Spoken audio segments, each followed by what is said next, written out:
Assalamualaikum warahmatullahi wabarakatuh. Innal hamdalillah nahmaduhu wa nasta'inuhu wa nastaghfiruh wa na'udzu billahi min shururi anfusina wa sayyiati a'malina. May yahdihillahu fala mudilla lahu wa may yudlil fala hadiya lahu. أشهد أن لا إله إلا الله وحده لا شريك له وأشهد أن محمدا عبده ورسوله. قال الله تعالى يا أيها الذين آمنوا اتقوا حق تقاته ولا تموتن إلا وأنتم مسلمون. وقال يا أيها الذين آمنوا اتقوا وقولوا قولا سديدا يصلح لكم أعمالكم ويغفر لكم ذنوبكم ومن يطع الله ورسوله فقد فاز فوزا عظيما. أما بعد. Bapak Ibu hadirin jamaah kajian Ahad pagi yang dimuliakan Allah Ta'ala, pertama saya ucapkan selamat Hari Raya Idul Fitri 1447 Hijriah. Minal aidin wal faizin, mohon maaf lahir dan batin, dengan doa taqabbalallahu minna wa minkum. Semoga Allah Subhanahu wa taala menerima amal ibadah kita semua. Semoga dosa-dosa kita dengan Ramadan kemarin, sebagaimana Rasulullah menyebutkan, man shoma ramadhana imanan wa ihtisaban ghufira lahu ma taqaddama min dhanbi. Semoga dosa-dosa kita diampuni oleh Allah Ta'ala, amal ibadah kita diterima, dan semoga jenengan Allah jadikan hamba-hamba yang bertakwa. Amin. Kemudian hendaknya kita banyak bersyukur Bapak Ibu yang dimuliakan Allah Ta'ala. Alhamdulillah kita di pagi hari ini, saat ini bisa merasakan kedamaian, bisa merasakan ketentraman, bisa hadir untuk sama-sama thalabul ilm. Tapi bagaimana saudara-saudara kita di belahan sana yang saat ini, kalau di Indonesia Syawal, Ramadan itu petasan dar-dor. Tapi kalau di Iran sana, di Israel sana bukan petasan, nuklir, bom. Alhamdulillah, semoga Indonesia, negara yang kita berada di negara ini, semoga Allah berikan ketentraman dan keamanan. Pasti ada efek yang luar biasa Bapak Ibu dari perang ini, sampai harus menghemat. Ramai di media sosial, ibu-ibu kalau masak nek wis mateng nang segera. Tapi bismillah, namanya rizki Allah Ta'ala itu Allah sudah mencukupinya. Makanya umat Islam, bangsa Indonesia hendaknya bersatu kompak, jangan sampai ada hal-hal ringan, sepele kemudian dibesar-besarkan. Sampai mungkin juga akhir-akhir ini kemarin ramai di Sulut terjadinya perbedaan Syawal. Dari dulu kan sudah terbiasa Pak Bu, tapi kemarin tercederai sedikit, sampai akhirnya ada tokoh agama, tokoh masyarakat yang memberikan fatwa, sampai akhirnya juga menyulut sedikit kemelut di tengah masyarakat. Tapi kita menghadapi semuanya ini hendaknya bismillah, gak usah terprovokasi. Mungkin juga ada orang-orang yang kepingin membuat kegaduhan, sampai ada istilahnya Indonesia, kalau di Iran, Israel, Amerika perang bom nuklir, di Indonesia rame kemarin itu perang nopo MBG. Rame Bapak Ibu yang dimuliakan Allah Ta'ala. Pada kesempatan pagi hari ini Saya menukil hadis, hindari hal-hal yang diharamkan. Dalam hal ini kunci kehidupan ini Bapak Ibu. Ada 5. Saya menukil hadis. Hadis ini hadis sahih. An Abi Hurairah qala Rasulullah sallallahu alaihi wasallam, dari Abu Hurairah radhiyallahu anhu, Rasulullah sallallahu alaihi wasallam bersabda, "May ya'khudhu anni haula'il kalimat fayamalu bihinna aw yu'allamu may ya'malu bihinna." Rasulullah mengatakan, siapakah yang mau mengambil kata-kataku ini? Artinya Rasulullah mau menyampaikan, siapa yang mau mengambil kata-kataku ini, fayamalu bihinna aw yu'allamu may ya'malu, untuk diamalkan, diambil, bukan hanya diambil saja, tapi diamalkan, atau untuk diajarkan. Jadi Rasulullah menyampaikan, ada siapa yang mau di antara kalian mau mengambil kata-kataku ini untuk diamalkan, kemudian untuk diajarkan. Faqala Abu Hurairah, maka kemudian Abu Hurairah langsung mengatakan, fakultu ana ya Rasulullah, aku ya Rasul yang mengambil kata-kata itu. Kata-kata engkau aku akan melakukan dan aku akan mengajarkan kepada umat. Kemudian fa'akhadha biyadi, kemudian akhirnya Rasulullah memegang tangan Abu Hurairah. Famadda khamsan, kemudian Rasulullah menghitung 5. Ada 5, maka yang kita bahas pada pagi hari ini. Apa 5 ini yang hendaknya kita lakukan, kemudian hendaknya kita dakwakan, ajarkan, sebagaimana Rasulullah mengajarkan ini, kemudian Abu Hurairah mengambilnya. Faqal, maka Rasulullah kemudian mengatakan, yang pertama, ittaqil maharim takun a'badan nas. Ittaqil maharim, takutlah terhadap hal-hal yang diharamkan oleh Allah Ta'ala. Takun a'badan nas, kamu akan menjadi orang yang paling bagus ibadahnya. Ini juga termasuk resep Bapak Ibu. Kalau saya panjenengan kepingin jadi orang ahli ibadah, kepingin jadi orang yang kalau ibadah itu ringan, nyuwun sewu, ibadah itu ada yang melaksanakannya ringan, senang, ada yang berat.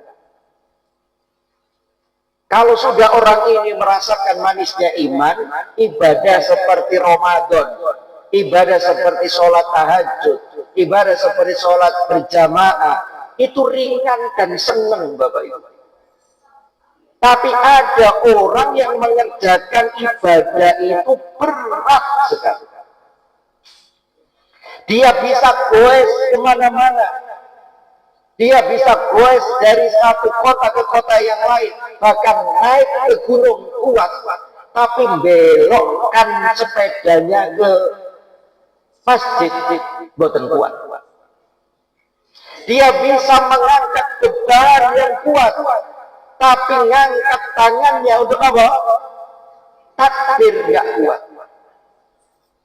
Maka di sini agar saya panjenengan bisa ibadah dan dikatakan ahli ibadah, kalau kita ini syaratnya ittaqil maharim, takutlah terhadap hal-hal yang diharamkan, jauhi hal-hal yang diharamkan. Berarti apa? Penghalang kenapa orang ini berat melakukan ibadah, berat melakukan sholat, berat melakukan ketaatan, karena dia banyak dosa dan maksiat. Bapak Ibu yang dimuliakan Allah Ta'ala, lah apa saja di antara yang hendaknya kita jauhi ini? Kalau di surat Al-An'am ayat 151, Allah berfirman, "Qul ta'alau atlu ma harrama rabbukum 'alaikum." Katakanlah, marilah aku bacakan kepada kalian apa-apa yang diharamkan oleh Allah Ta'ala atas kalian. Satu, alla tusriku bihi syai'a, jangan melakukan kesyirikan. Pak Bu, kalau orang dulu melakukan kesyirikan itu dalam hadis, wa in kutilta, meskipun engkau akan dibunuh atau engkau akan dibakar hidup-hidup, wala tusyrik billah, jangan melakukan syirik. Artinya dulu orang melakukan kesyirikan itu dipaksa, taruhannya apa?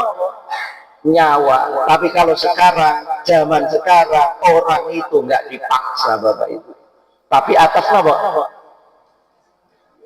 Kemauan sendiri. Dipaksa dengan kemauan sendiri, kinten-kinten dosanya luwih nemen pun ini. Kemauan sendiri. Orang sekarang melakukan kesyirikan, nggak ada yang memaksa Bapak Ibu. Kalau dulu taruhannya nyawa,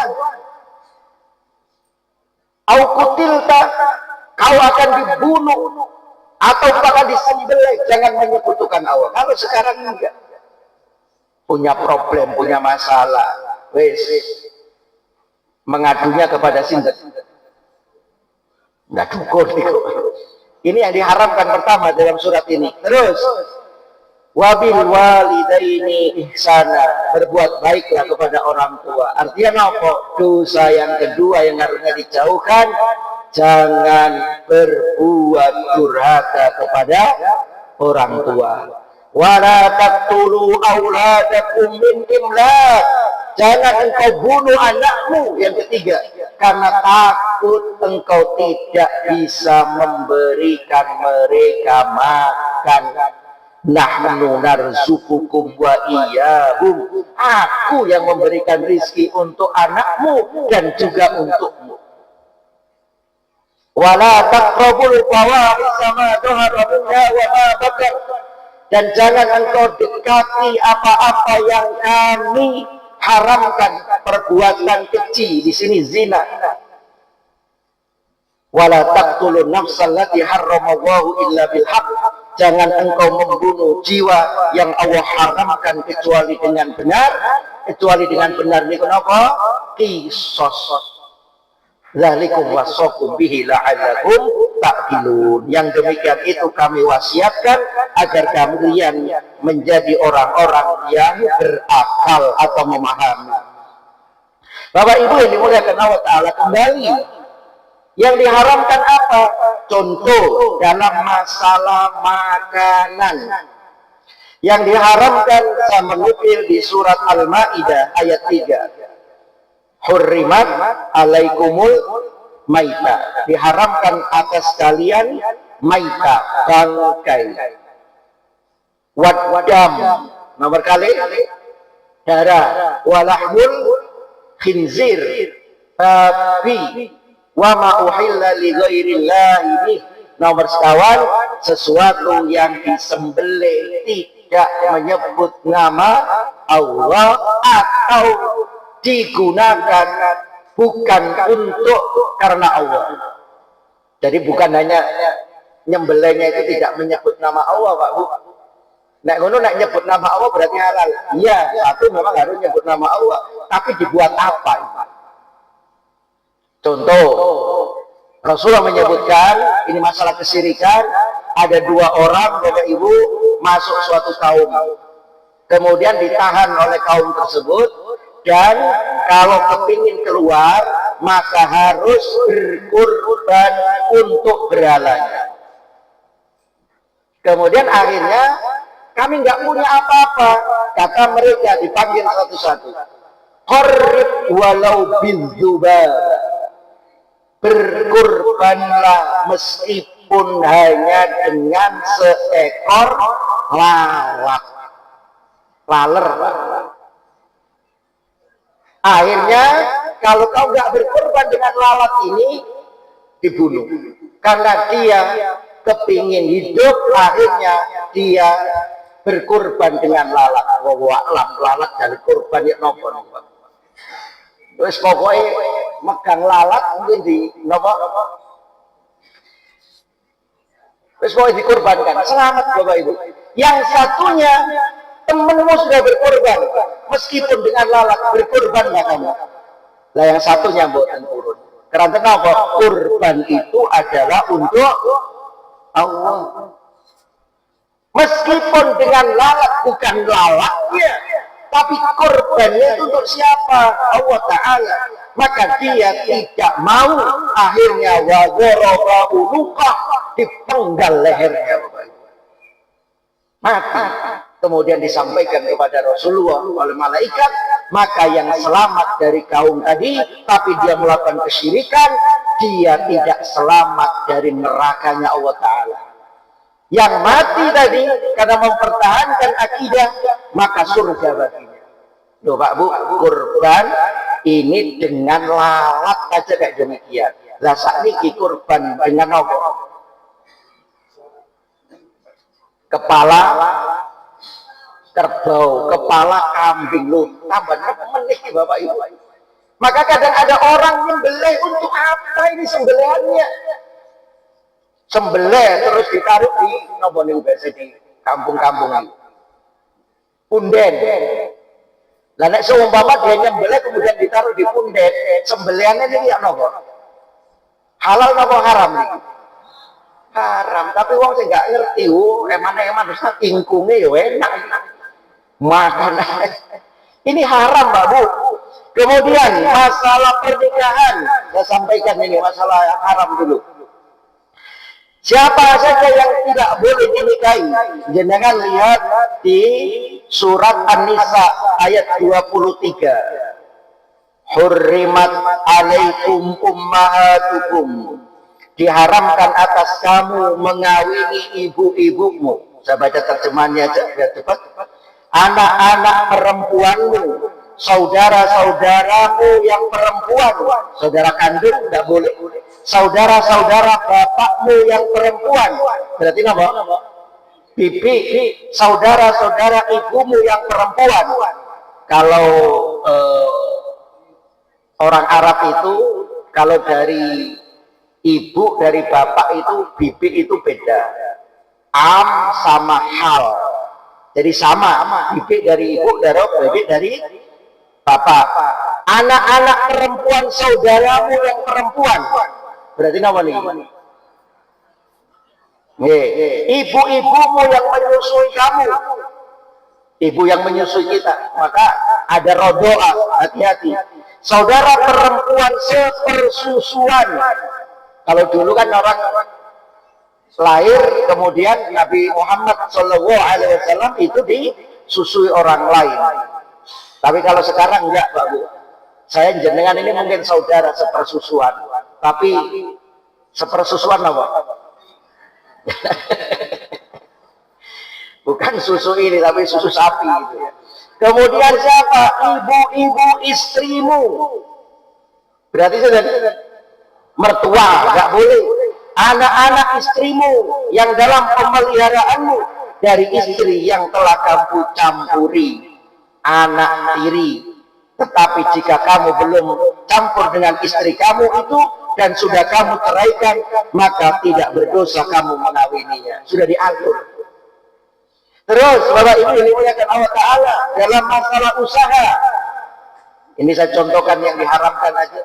Yang dalam masalah usaha, wa ahallawahul bai'a wa harrama riba, surat Al-Baqarah 275. Dan Allah menghalalkan jual beli dan telah Allah haramkan riba. Pak Bu, riba ini siapa yang memerangi? Allah dan Rasulnya yang memerangi. Tapi nyuwun sewu, di tengah masyarakat kita riba ini gimana? Tantangan bagi kita. Makanya Pak Bu, nek orang ini kadang ada istilahnya, orang korupsi itu yang paling takut itu adalah daging babi. Orang korupsi dimasukkan penjara, mohon maaf. Ketika di penjara dikasih daging babi, mau napa mboten?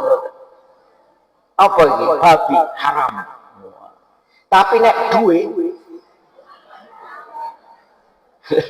nek duit, apakah duit korupsi, duit riba, Allahu Akbar. Maka Allah halalkan jual beli, Allah haramkan riba. Maka yang masih ada mungkin berkecimpung dengan riba, segera selesaikan. Karena apa? Nggak akan barokah, Bapak Ibu yang dirahmati Allah Ta'ala. Kembali nasihat Rasulullah yang pertama, agar saya jenengan ibadahnya gampang, ibadahnya mudah, jauhi yang diharamkan. Karena dosa itulah yang menghambat rezeki kita. Dosa itulah yang membuat ibadah kita ini berat. Dosa inilah yang membuat kita ini kalau dalam ketaatan males.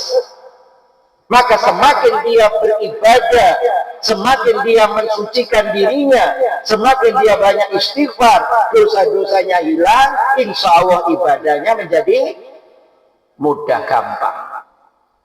Artinya saya jenengan jadi ukuran ini. Kok aku ini abot nek maca Quran, tapi nek buka HP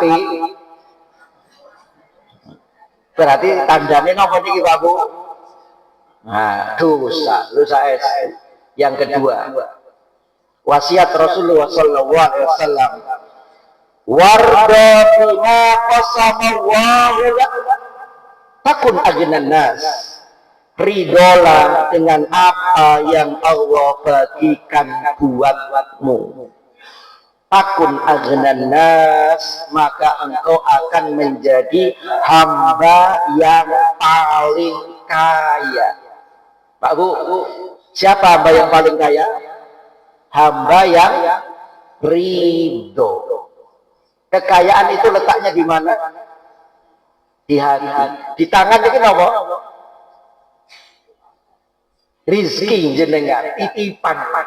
Kekayaan itu dalam hati. Maka kalau orang ini ridho, itulah orang yang kaya. Berapa banyak orang yang hartanya banyak, tetapi dia tidak ridho, tidak syukur, tidak qanaah, semakin dia kurang dan kurang. Di pondok Sukamiskin, Pak. Pondok apa penjara? Itu di sana itu macam-macam, ada menterinya, ada gubernurnya, ada kepala daerah, DPR dan sebagainya. Nyuwun sewu. Kalau ditanya mereka kaya enggak? Kaya, tapi kok kurang aja. Apanya yang kurang?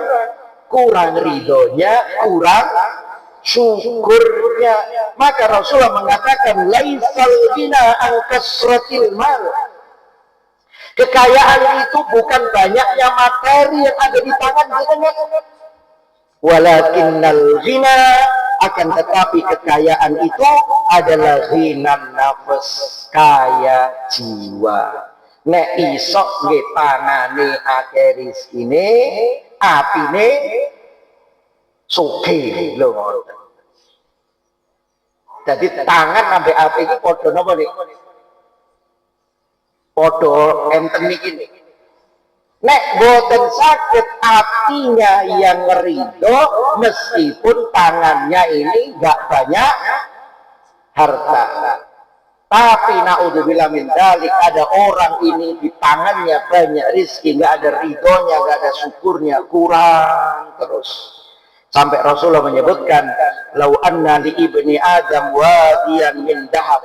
Seandainya anak Adam itu punya 2 lembah emas, cukup Bapak Ibu? Emas saat ini pinter 3 juta nih. Uang ini duduk gram, tapi lembah emas. Ahabba ayyakuna lahu wadiyan. Dia kepingin punya 2. Sudah dikasih 2, kepingin 3. Walayyamla apa, tidak akan pernah puas mulutnya, tidak akan pernah penuh mulutnya, illa turab, melainkan kalau sudah disumbat dengan tanah. Tuh.